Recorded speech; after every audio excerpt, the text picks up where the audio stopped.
Welcome, Patriots, to this episode of Common Sense for America. We're going to be reacting to some of the current events. One of those is Donald Trump's pledge to reverse the birthright citizenship right that currently is controversial within the United States. Now, let me explain that. This is a right in the Constitution.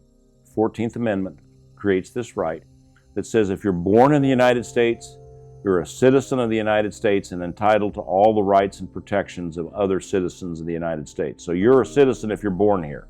Now remember that the 14th Amendment was enacted in response to one of the worst Supreme Court decisions ever handed down, and that was the Dred Scott decision. You guys would have no reason to remember this, but Dred Scott was a slave owned by a United States Army officer and surgeon.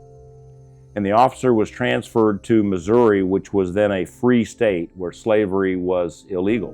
And once Dred Scott was in Missouri, he, considered himself a free man and wanted to go further north, and he was detained and, in fact, sent back south and punished for his efforts. But abolitionists took up his cause and sued, and after 10 years, the Dred Scott decision arrived in the Supreme Court, where the Supreme Court, to its infamy, ruled that Dred Scott as a slave was property and not a human being, and therefore had no rights as a citizen, even if he were living as a free man in a free state. That once a slave, always property. Now that Dred Scott decision was a terrible decision. It wasn't inconsequential in the events that led to the Civil War. But fast forward to the time of the 14th Amendment. The 14th Amendment was enacted to make the Dred Scott decision go away. And it said if you were born in the United States, you were a citizen of the United States with all the rights and all the protections that every citizen has. It didn't say that you have all the same responsibilities, but that was implied. Now today, we have a large number of people who come to the United States just for the purpose of giving birth in the United States so that the child that is born here is a citizen of the United States. That child typically has dual citizenship. Citizenship in the United States, citizenship in China, citizenship in the United States, citizenship in France or Yugoslavia or wherever. And this is called birthright tourism. And there are people in the United States who really object to this because these people don't necessarily stay in the United States. They go back home and they then travel to the United States. They get a United States passport, a Social Security number, and they have all the rights and privileges of being a citizen, but they don't really live here. Now, some people do live here. They're born here, their parents brought them here, and they stay in the United States, and they're great citizens. How do you tell which is which, and why do you want to distinguish between the two? President Trump would like Congress to pass a law to modify the birthright citizenship right in the Constitution to say that at least one parent must be a citizen of the United States, or that at least one parent must be a permanent resident of the United States. The current 14th Amendment in the Constitution doesn't say any of that. And there's no way, I'm not a lawyer,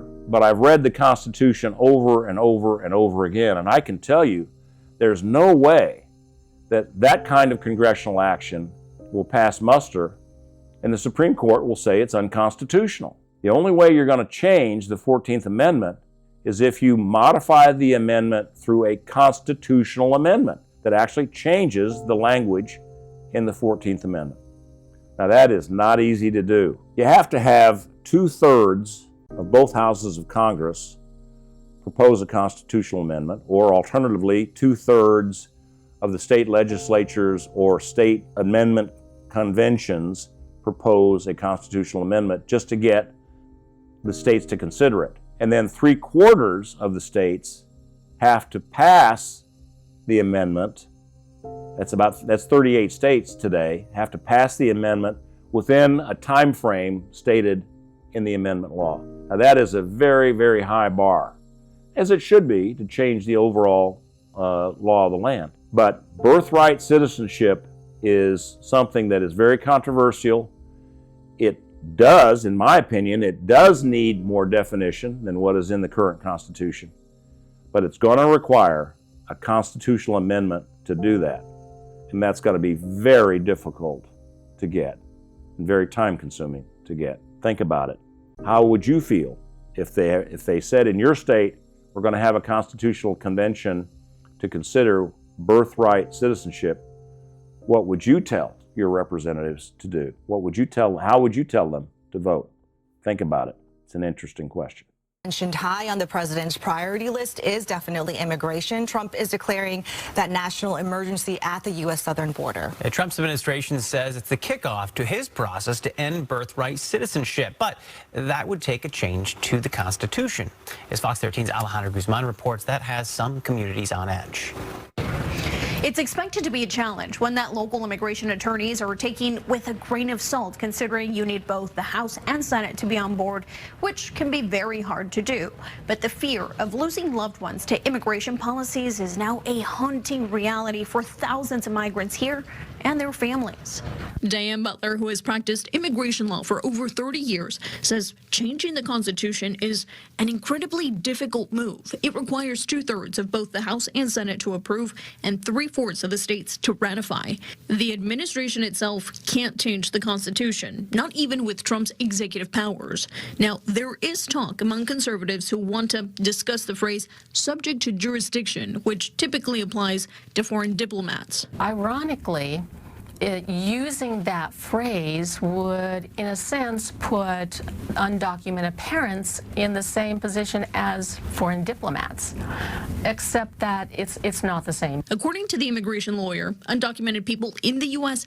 are subject to jurisdiction, meaning they must follow criminal and immigration laws. To try and reinterpret what has been a bright line, very clear, easy to follow rule seems to me like it would be entirely ineffective. Under Trump's first presidency, we saw more than 1,000 changes to immigration regulations and policies, but this action is likely to see immediate legal challenges. I agree with everything in this newscast, and it's very clear to me that those who are opposed to birthright citizenship want to make the change retroactive to people who have long since been born in the United States and are enjoying citizenship now. There's no way the Supreme Court, I don't think there's any way the Supreme Court would let anyone make that change in birthright citizenship retroactive. It would have to be a change that would be effective going forward if it were changed at all. The other aspect of this that's pretty interesting is the economic impact of immigration and the economic impact of deporting people who have previously believed and enjoyed their citizenship by virtue of their birth in the United States. Any economist will tell you that to have a growing economy, you need two things. One, growing productivity, and two, growing population. Now, changing the birthright citizenship law will have an effect on in-migration into the United States. I don't know what that effect will be, but it's another thing to consider before we go rushing into a change in the Constitution. Now, look, I'm the one who is advocating 7 or 8 constitutional amendments. I'm not afraid of entering into the long process to change the Constitution, but this one is a particularly tough one, and it will be very hard to get this through. I think that this is one that the administration is going to have to find some way to walk this back and compromise on this. And I don't know how it's going to turn out, but there's one thing for sure, you're going to need a wholesale constitutional amendment to change the wording of the 14th Amendment.